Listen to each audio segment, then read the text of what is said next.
தென்கொரிய அதிபர் திரு லீ ஜே-மியூங் 3 நாள் பயணமாக இந்தியா வந்துள்ளார். குடியரசுத் தலைவர் திருமதி திரௌபதி முர்மு பாரம்பரிய முறைப்படி அவரை வரவேற்றார்.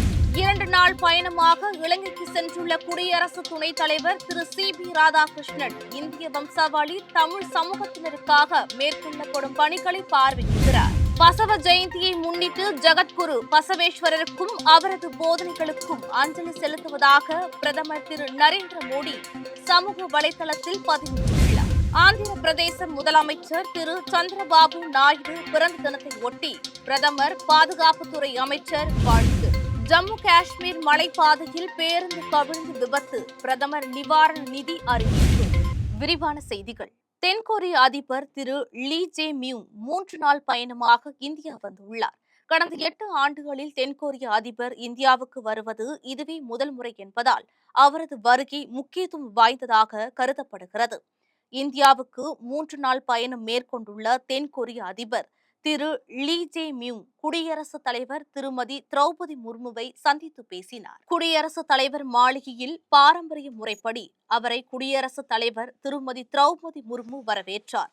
நேற்று இந்தியா வந்த அவர் வெளியுறவுத்துறை அமைச்சர் திரு ஜெய்சங்கரை சந்தித்து இந்தியா தென்கொரியா இடையேயான இருதரப்பு பரஸ்பர உறவுகள் குறித்து பேச்சுக்கள் நடத்தினார். மாலையில் ராஜ்காட்டில் உள்ள மகாத்மா காந்தியின் நினைவிடம் செல்லும் திரு லீ ஜே-மியூங் அவருக்கு அஞ்சலி செலுத்துகிறார். இலங்கைக்கு 2 நாள் அரசு முறை பயணம் மேற்கொண்டுள்ள குடியரசு துணைத் தலைவர் திரு சி.பி. ராதாகிருஷ்ணன் இன்று இலங்கையின் நுவரெலியாவுக்கு வருகை தந்தார். இந்திய வம்சாவளி தமிழ் சமூகத்தினருக்காக இந்திய வீட்டு வசதி திட்டத்தின் இடங்களை பார்வையிடுவதற்காக அவர் இங்கு சென்றுள்ளார்.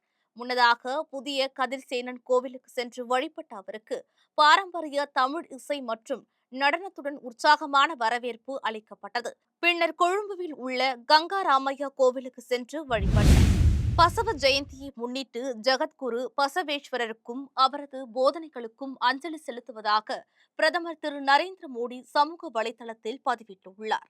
இதுகுறித்து அவர் பசவ ஜெயந்தி என்னும் இந்த சிறப்பு மிக்க நன்னாளில் ஜகத்குரு பசவேஸ்வரருக்கும் என்றும் நிலைத்திருக்கும் அவரது போதனைகளுக்கும் அஞ்சலி செலுத்துவதாக பிரதமர் திரு நரேந்திர மோடி தெரிவித்துள்ளார். நீதியான நேர்மையான சமுதாயம் குறித்த அவரது தொலைநோக்கு பார்வையும் மக்களுக்கு அதிகாரம் அளிப்பதற்கான அவரது தளராத முயற்சிகளும் நம்மை என்றும் ஊக்குவிக்கும் என்றும் திரு மோடி குறிப்பிட்டுள்ளார். ஆந்திர முதலமைச்சர் திரு சந்திரபாபு நாயுடுவுக்கு பிறந்தநாள் வாழ்த்து தெரிவித்துள்ள பிரதமர் திரு நரேந்திர மோடி அவரது தலைமையின் கீழ் ஆந்திர பிரதேசம் அனைத்து துறைகளிலும் முன்னேற்றத்தின் புதிய சிகரங்களை எட்டி வருவதோடு மட்டுமின்றி மென்மேலும் பல உச்சங்களை ஈட்டவும் வாழ்த்தியுள்ளார்.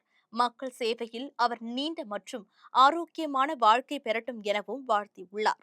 பாதுகாப்புத்துறை அமைச்சர் திரு ராஜ்நாத் சிங் விடுத்துள்ள வாழ்த்து செய்தியில் திரு சந்திரபாபு நாயுடுவின் ஆற்றல் மிக்க தலைமையின் கீழ் ஆந்திர பிரதேசம் அனைத்து துறைகளிலும் குறிப்பிடத்தக்க வேகத்துடன் தொடர்ந்து முன்னேறி வளர்ச்சி மற்றும் ஆளுமையில் புதிய அளவுகோல்களை அமைத்து வருகிறது.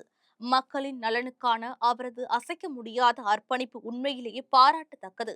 அவர் தொடர்ந்து நல்ல ஆரோக்கியத்துடனும் நீண்ட ஆயுளுடனும் இன்னும் பல ஆண்டுகள் மக்களுக்கு அர்ப்பணிப்புடன் சேவையாற்றவும் பிரார்த்திப்பதாகவும் தெரிவித்துள்ளார். ஜம்மு காஷ்மீரின் உதம்பூர் மாவட்டம் ராம்நகர் பகுதியில் உள்ள ககோர் கிராமத்திற்கு அருகே இன்று காலை பேருந்து ஒன்று மலைப்பாதையில் இருந்து உருண்டு விழுந்து விபத்துக்குள்ளானது. இந்த விபத்தில் 15 பேர் உயிரிழந்தனர், 20 பேர் காயமடைந்தனர். கொண்டை ஊசி வளைவில் பேருந்து திரும்பும் போது இந்த விபத்து ஏற்பட்டதாக தகவல்கள் தெரிவிக்கின்றன. தகவல் அறிந்து சம்பவ இடத்திற்கு விரைந்த உள்ளூர் மக்கள் மீட்பு பணியில் இறங்கி இடுபாடுகளுக்குள் சிக்கியவர்களை மீட்டனர். பின்னர் போலீசார் மற்றும் மீட்பு குழுவினர் அங்கு விரைந்து சென்று காயமடைந்த 20 பேரை மீட்டு மருத்துவமனைக்கு சிகிச்சைக்காக அனுப்பி வைத்தனர். அவர்களில் பலரின் நிலைமை கவலைக்கிடமாக இருப்பதாக அதிகாரிகள் தெரிவித்துள்ளனர். இதனால் உயிரிழப்பு அதிகரிக்கக்கூடும் என அஞ்சப்படுகிறது. உயிரிழந்தவர்களின் உடல்களும் உடற்கூறு ஆய்விற்காக அதே மருத்துவமனைக்கு கொண்டு செல்லப்பட்டுள்ளது. இந்த விபத்து குறித்து மத்திய அமைச்சர் திரு ஜிதேந்திர சிங் உதம்பூர் துணை ஆட்சியர் மிங்கா ஷெர்பாவிடம் தொலைபேசியில் தொடர்பு கொண்டு நிலைமையை கேட்டறிந்தார். இந்த கோர விபத்து குறித்து போலீசார் வழக்கு பதிவு செய்து விசாரணை நடத்தி வருகின்றனர். இந்நிலையில் உயிரிழந்தவர்களின் குடும்பத்தினருக்கு தலா 2 லட்சம் ரூபாயும் காயமடைந்தவர்களுக்கு தலா 50,000 ரூபாயும் பிரதமர் நிவாரண நிதியில் இருந்து வழங்க திரு நரேந்திர மோடி உத்தரவிட்டுள்ளார்.